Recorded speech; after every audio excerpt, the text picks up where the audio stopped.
Alright, welcome back. Today we're going to go over pipes and rigging.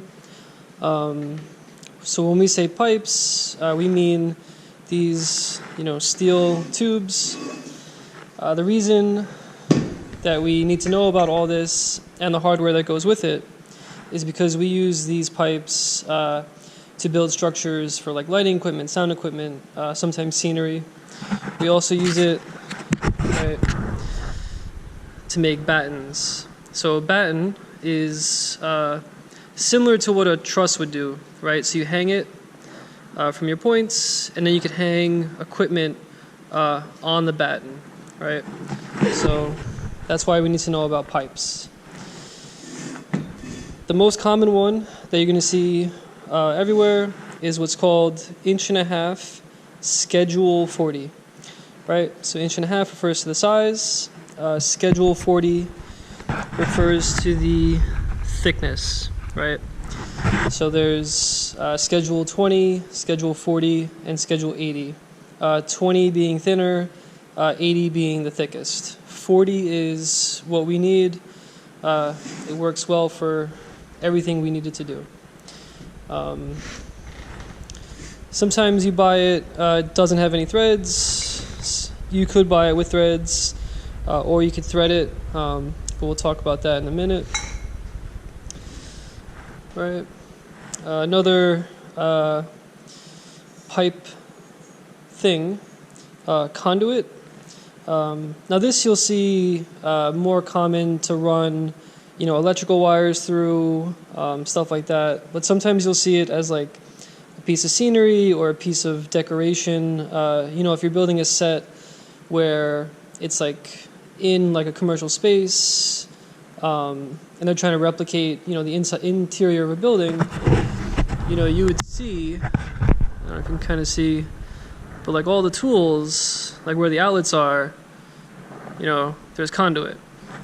So if you're trying to make a set to imitate, say, the shop, you're going to need this as part of the scenery. Now typically, if you're just cutting it, right, to make it look like scenery, then it's scenery's problem. If you put wires inside, typically it falls on lighting. But other than that, this provides no strength, no nothing, purely decorative. This, however, is pretty strong stuff, right? As I mentioned earlier, we use it to make battens, right? So you got to be able to hang all your shit, your cables, lighting equipment, sound equipment, sometimes even scenery. So this stuff is pretty solid. It weighs just under 3 pounds a foot. It's about 2.75. So this stuff, it gets heavy, right? So whenever you're working with, bigger pieces, you kind of want one person on either side. Stuff does get pretty messy. So yeah, pipe. All right.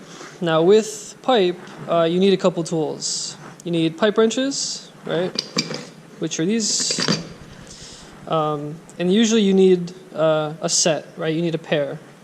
You need one wrench to hold the pipe, and then one to turn the fitting, right? Depending on what you're doing. I'll go over fittings in a second. But if you had, say, a coupler, you need one to hold the pipe, and then one wrench to turn this. So you need 2 wrenches. If you were, say for example this coupler was say mounted to something solid, you'd only need the 1 wrench to turn the pipe. So 1 or 2 is what you need. Right here we have a reaming tool, right, or a deburr. So whenever you cut pipe, the remnants is called flashing, right? So it's going to be a really shitty edge on the inside, especially if you cut it with like a saw, like a cold saw or abrasive saw. It's going to leave a worse and worse level of flashing. If you cut it with this pipe cutter, and I'll sidetrack here in class to put a video in, but this is a pipe cutter where you just turn it, and then this is not very sharp, but as you turn, you tighten, turn, tighten, and actually cuts pipe pretty quickly and pretty cleanly. But even still, you'd still want to take this tool and just clean the edge, right? Especially if this is a finished piece that's going to go onto the stage. You want to make sure, for your sanity, right? Because you're probably going to be picking it up from here sometimes, from inside. But like, if you're handing it off to somebody else that you're working with, they're probably going to do the same thing. And what you don't want to have happen is you don't want them to get cut, right? Because if they get cut, they're going to get pissed. They're going to make a stink about it. So yeah, just make sure you clean everything off. This little version of a pipe cutter, this one is more meant for the conduit. Sometimes like really small, like 3/4 pipe, but same concept, right? Has these wheels, has this cutter, and then you tighten, turn, tighten, turn. This particular one has the reaming tool built in, so after you cut it, you just go like that, and it cleans the inside edge. So that's pretty nifty. Over here we have the die handle, right? So you have the die and the die handle, right? The dies come in a bunch of different sizes: 1/2 inch, 3/4, 1 inch, 1.25 inch, 1.5 inch, and 2 inch. And it goes in relation to the black pipe, right? So what this tool does, if you can see those teeth, shiny teeth, this will actually put threads onto a steel pipe, right? Again, I'll link another video. But like I said, sometimes you buy unthreaded, or sometimes you even have to cut smaller pieces that eventually need threads. So you'd use the die to thread that, right? It's this particular one you'd have to it's like manually spinning. It's tedious, it's tiring, it's a workout. They do make electric ones, which are more common these days, but same concept. All right, moving along to some hardware. I'm gonna start off with 2 styles of beam clamps. So when I say beam, I mean I-beams. So you can imagine like that I-beam. I'll put a picture. But you guys know what I-beams are. Those big steel things for structures. But normally at the top of the theater, right, like if you can imagine like being on the catwalk or in the grid, the ceiling is a bunch of I-beams laid together.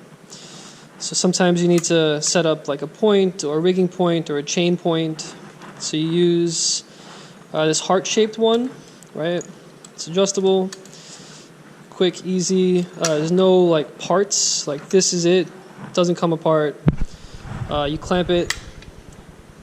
It's got the rating on the side. Everything you use normally should have ratings, right? And everything's rated, pretty above and beyond. So you clamp that in, and then from this clamp, what you can do is you could throw a shackle in there, right? So shackle, and then from there you can hang something. On the chain motors, I'll show you those later. There's a hook similar to this, but it's bigger, so you can clip right in to that, right? The other style, a little more, let's say, old school. It's just like 2 pieces of bent steel. These are still, common. There's no ratings or branding, so you're probably not going to find these in like a union space or anything like that. Or at least not for anything that's super sound. But these are still pretty good. Now with this, they come in 2 different styles. There's this style, and there's one that has like a little bit more steel to put, whatever hardware you got. This particular one is kind of strange, right? Because you think, you'd mount it, and then you're like, oh, where do I put the shackle or whatever? So with these beam clamps, what you do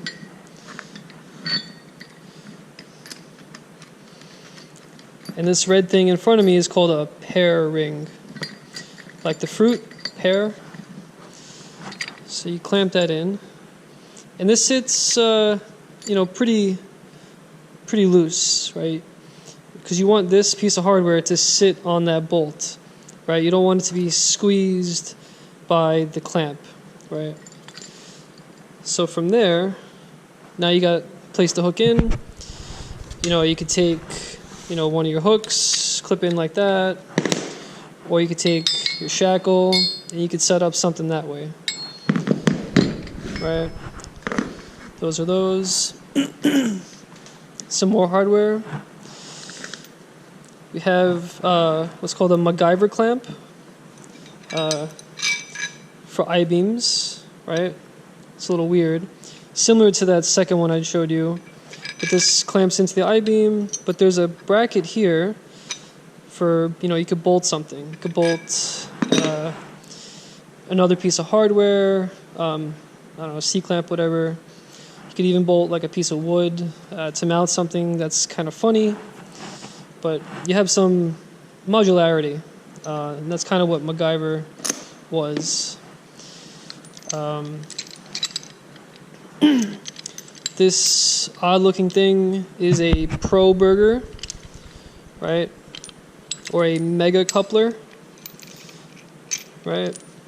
It's meant to go around pipe, and it has a bolt. This comes with a bolt, so you could bolt, whatever, another piece of hardware, piece of scenery, something like that.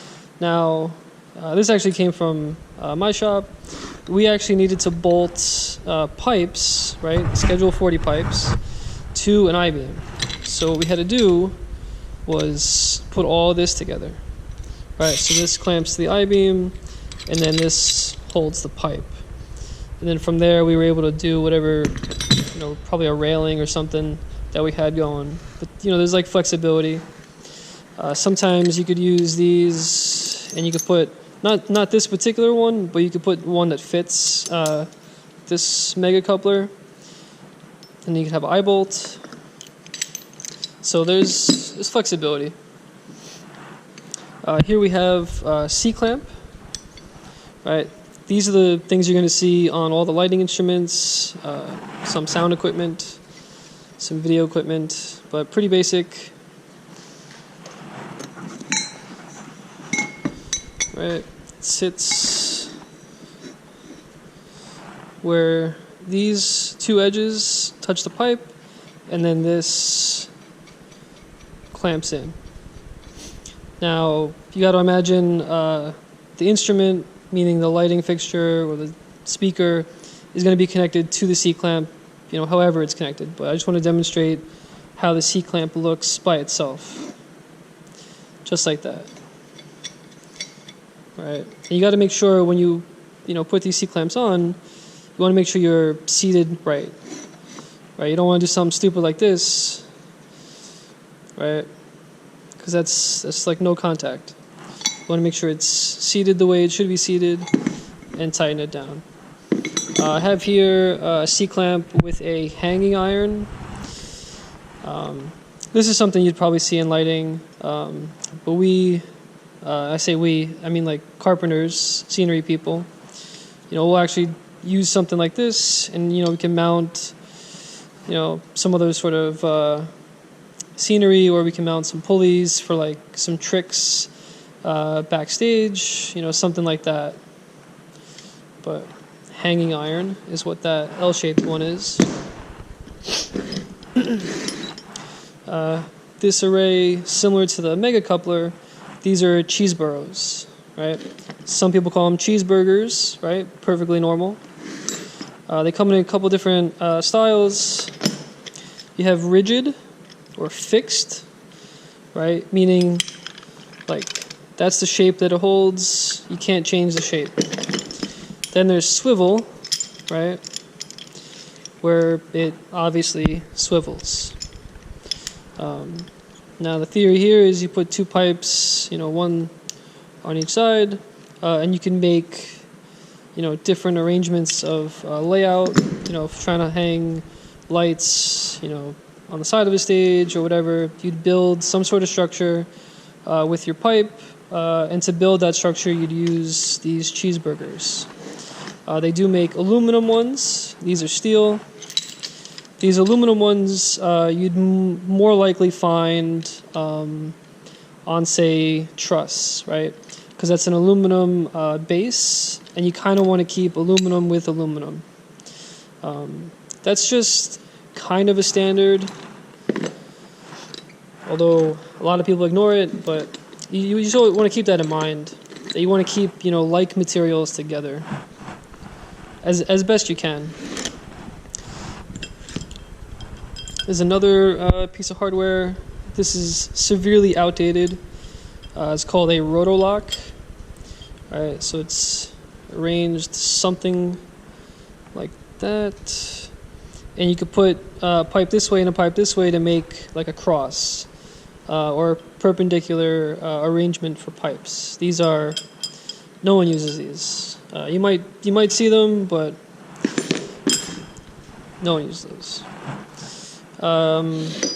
So here we have some pipe things. This is a floor flange, right?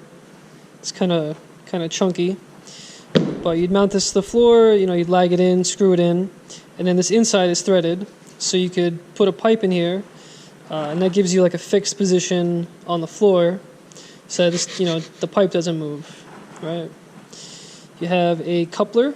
This is to put two pieces of threaded pipe together, and then there's probably a dozen different shapes, and all these sort of things come from the plumbing industry, right? So like we don't make these specific for theater. We sort of just use what's available on the market and we adapt it for ourselves. So that's like a 45. It's a street 45 because it's male on one side, female on the other. This is like a cross with an outlet. Right, so cross with an out, but there's like, right angles, just crosses. There's all different ones. Now, normally, you're not going to be using these fittings, right? So, like, if you were building a structure out of pipe,